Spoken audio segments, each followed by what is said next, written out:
자, 오늘 본문의 기점으로요, 이게 나눠집니다. 사도행전은 1장에서 11장까지는 베드로를 중심으로 기록이 되고요. 사도행전 12장부터 끝장까지는 사도 바울에 대한 이야기가 나옵니다. 그러면서 오늘 본문의 이제 중요한 게 무엇이냐면 사도 바울이 드디어 사도행전의 중반부터 후반을 이제 이루어내기 위하여 등장하는 그 본문이 바로 오늘입니다. 그래서 두 가지를 우리가 같이 좀 나누고 은혜를 받으려고 합니다. 여러분들 기억하셔야 되죠? 기억하실 겁니다. 다메섹 도성에서 예수님을 만난 사도 바울.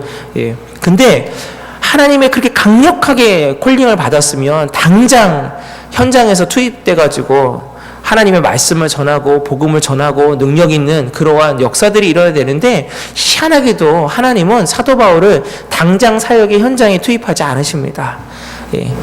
고향으로 다시 보내시죠. 무려 얼마를 오래 있게 해야 되냐면 13년 동안 자신의 고향인 다소에서 머물게 합니다. 우리 작년에 성경 공부하셨던 분들은 기억하시겠지만, 다소에 있는 기간에도 사도 바울은 그냥 가만히 있지 않았죠.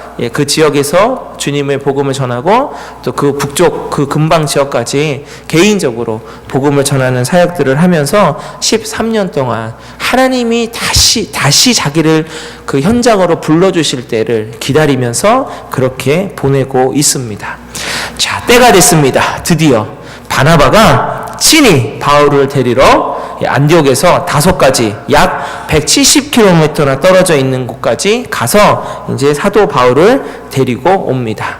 안디옥 교회를 내가 맡았는데 혼자서 감당이 안 될 정도로 사람도 많고 힘들다. 당신이 나와 함께 공동 목회를 하자. 그래서 그 제안을 수락하고 떠나게 됩니다. 여러분, 2000년 전 말이나 마차 이러한 운송수단이 없으면 거의 대부분의 사람들은 어떻게 이동했을까요? 튼튼한 두 다리를 갖고 걸었습니다, 여러분.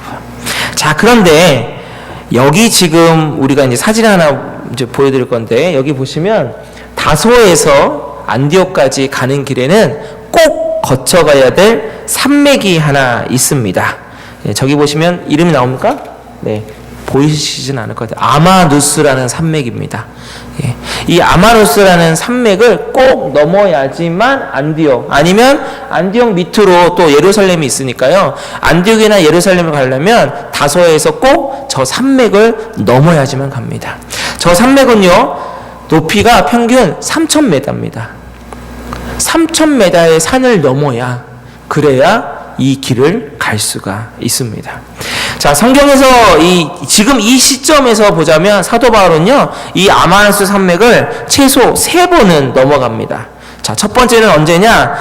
사도 바울이 약 20년 전에 젊은 사도 바울이 예루살렘으로 가는 그때에 넘어갑니다. 그때에는 사도 바울이 어떠한 다른 것을 품고 간 것이 아니라 유대교의 지도자가 되겠다라는 그러한 부푼 꿈을 안고 넘어가는 때입니다. 그때 당시에 이 산맥을 넘어가는 사도 바울을 우리가 좀 한번 상상해 봐야 됩니다. 그래, 내가 이 산맥을 넘어 예루살렘으로 갔을 때, 그리고 내가 거기서 잘 공부하고 잘 배우고 나아간다면 나는 유대교의 훌륭한 지도자가 될 거야 라는 마음으로 그 산맥을 넘어갑니다. 두 번째로 넘어갈 때가 언제입니까? 바로 다메섹 도성에서 예수 그리스도를 만나고 다시 고향 땅인 다소로 다시 백할 때도 당연히 저 산맥을 넘어갔을 겁니다. 그죠? 그러면 그때는 어떤 마음일까? 그때는 마치 인생의 실패자 같은 마음일 것 같지만 전혀 그렇지 않습니다. 세상의 관점에서 볼 때는 유대교의 훌륭한 지도자가 되겠다라는 꿈을 안고 가서 거꾸로 아무것도 이루지 못하고 돌아오는 것 같지만, 그러나 그때 당시에 사도 바울에게는 무엇으로 꽉 차 있었을까요? 바로 예수 그리스도로 꽉 차 있었습니다.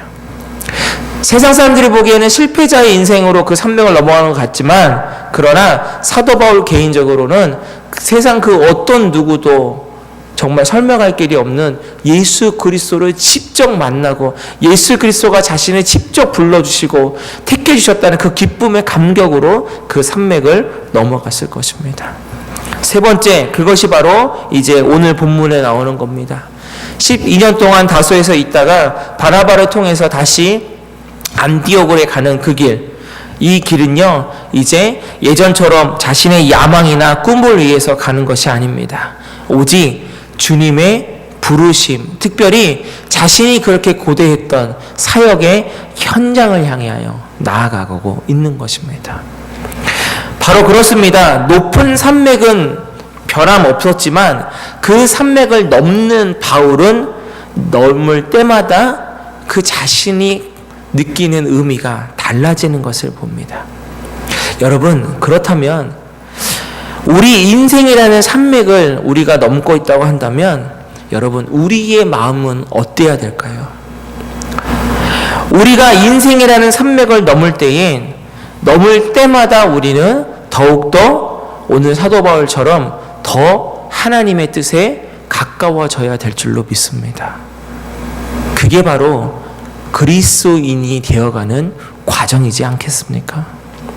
인생의 산맥을 넘을 때마다 항상 제자리 걸음 아니면 더욱더 세상적인 것으로 더 뒤로 간다면 그것은 그리스도인이 되어가는 것이 아닙니다.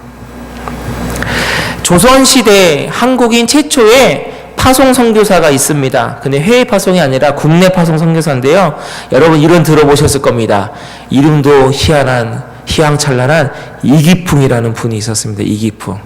이 사람이 어떤 사람이냐면 걸걸한 성격에다 이 술을 좋아했습니다. 그리고 뭘 잘했냐면 싸움을 잘했습니다.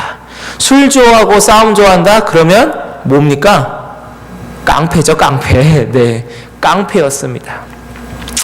워낙 술을 좋아하고 싸움을 좋아하니까 사람하고 시비 걸고 시비 붙어가지고 때리기를 좋아했는데요. 평양에 있을 때에 마포 3열 외국인 선교사한테 돌 던져가지고요. 그 선교사님 턱을 깨트린 사람이 바로 이 사람입니다. 천일 정쟁이 일어나가지고 피난으로 원산을 갔는데 그곳에서는 또 누구만 그렇게 괴롭혔냐면 예수 믿는 예수쟁이들만 골라다가 시비 걸고 때리고 그러면서 괴롭혔던 사람이 바로 이 이기풍이라는 사람입니다. 그러다가 놀라운 역사가 시작됩니다. 전도인을 통해서 전도지를 받고 전도를 받으면서 갑자기 하나님으로부터 놀라운 만지심이 일어납니다. 그리고 선교사한테 가서 세례를 받고요. 세례를 받자마자 신학생으로서 공부를 하기 시작합니다. 공부가 다 끝나고 목사를 받은 다음에 그때 당시에는 이제 노예라는 것이 한국 이 교단 노예가 생겼거든요. 노예의 파송으로 어디를 가냐면 제주도로 파송돼서 국내 선교를 갑니다, 여러분. 근데 그 당시에 제주도는 어떠냐면요. 조선 땅에 있는 제주도지만 거의 딴 나라 같았다고 합니다. 배편밖에 없기 때문에 육지와의 교류가 거의 없었고요. 그 다음에 언어는 완전히 달랐답니다. 또한 그때 당시에 제주도가 왜 힘든 선교지였냐면 1899년 신축교난, 그러니까 여러분들은 뭘로 잘 아시냐면 이재수의 난이라고 있어요. 이재수의 난. 예, 간단하게 얘기해드리면 이게 그때 당시에 관리가 이 프랑스 선교사를 앞세워가지고 천주교를 앞세워서 이 제주도 도민들에게 이 세금을 수탈했던 그거에 민중 항쟁이 일어났던 게 이재수의 난이거든요. 그러니까 어떻게 했어요? 기독교에 대해서 아주 이미지가 안 좋았던 때입니다. 그러다 보니까 제주도 주민들이 기독교에 대한 편견, 그 다음에 아주 가혹하기 그지 없었기 때문에 이 이기풍 목사는 그때 제주도에 선교하면서 주민들의 이업도 당하고 굶주림으로 영양실조로 쓰러지기까지 하고 생활고를 겪게 됩니다. 그럼에도 불구하고 끝까지 포기하지 않던 드디어 그 노력 덕분에 제주도에 교회가 세워지고요. 나중엔 노예가 제주도에 세워지게 됩니다. 특별히 제주도에 어느 정도 교회를 세우고 난 다음에 어떻게 되냐면 노예에서 이제 가라고 하는 것만 이제 예스 하면서 목회지를 가는데요. 전남 광주, 순천, 고흥, 제주, 전남 벌교, 나중에는 완도, 우왕리에 있는 섬 이런 곳으로만 마지막에 목회 여정을 갑니다. 그러다가 신사참배를 거부했다는 이유로 옥에 수감되는데 그때 당시가 7순이 넘었을 때입니다. 그래서 고문과 여러 가지 시조를 견디지 못하고 병보석으로 풀려났다가 순교로 돌아가시게 됩니다. 이기풍이라는 이 분의 삶도 마치 사도 바울과 비슷하지 않습니까? 인생의 산맥은 여전히 그대로 존재합니다. 때로는 높은 산맥, 때로는 낮은 산맥. 그러나 그 산맥을 넘을 때마다 이 이기풍 목사님의 삶에서는 더욱더 그리스도인으로 더욱더 변화되어 가는 것을 보게 됩니다. 여러분, 그리스도인으로 변화되어 갔던 이 사도 바울 또 바나바가 목회했던 안디옥 교회는 나중에 어떻게 되느냐? 사진을 또 잠깐 보도록 하겠습니다. 이 안디옥에 가면요, 암굴 교회가 지금도 있습니다. 암굴 교회. 이게 암굴 교회 입구고요. 그 다음 사진이요. 이것이 바로 그 안에 있는 예배당. 그러니까 쉽게 말하면 여기 예배 처소 앞부분인데 약 20평 정도 된다고 합니다. 하나 더. 요게 뭐냐면 바로 이 예배당 그 정면 옆에 바로 있는 건데요. 여차하면 사람 한 사람이 간신히 지나갈 수 있는 걸로 파는 건데, 로마 그 핍박의 그것이 이제 오면 도망갔던 길이라고 합니다. 안디옥의 사람들이요, 그리스도인이라고 일컬음을 받을 수 있었던 것은 바로 어떠한 산맥이 그들 앞에 있었다 할지라도 그들은 그 산맥을 넘으면서 더욱더 예수 그리스도 그 앞에 가까이 나아갔다는 것입니다. 그때 당시의 예배는요, 그때 당시의 그리스도인이라는 것은 바로 목숨을 걸어야만 했습니다. 그럼에도 불구하고 안디옥에 있는 성도들은, 안디옥에 있던 그 목회를 했던 바나바와 바울은 목숨은 버릴지언정 내가 예수 그리스도를 믿는 그리스도임임을 포기하지 않았던 것이죠. 바나바는 결국 말년에요, 자기 고향인 구브로에 가서 고향 사람들이 보는 앞에서 순교를 당하고요. 사도 바울도 그렇게 나중에 순교로 나아갑니다.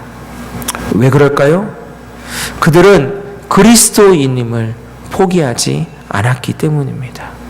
그래서 여러분, 그리스도인이 된다는 것은 세상에서 의미하는 복을 받고 이 땅에서 잘 사는 그런 의미가 결코 아닙니다. 천국을 가기 위한 무슨 만능 열쇠를 갖는 그런 의미도 아닙니다. 본문에서 말하는 그리스도인은요, 하나님을 세상 그 어떠한 것보다도 가장 높으신 분, 아니 유일하신 한 분으로 모시고 하나님이 보내신 예수 그리스도의 십자가 죽음과 부활을 믿는 것이고, 그 어떠한 상황 속에서도 그리스도인, 바로 예수쟁이로 살아내는 것이, 바로 그것이 이 땅에서 그리스도인으로 살아가는 것입니다. 오늘 저와 여러분 각자에게는 사도 바울이 넘었던 아마누스 같은 산맥이 있을 겁니다.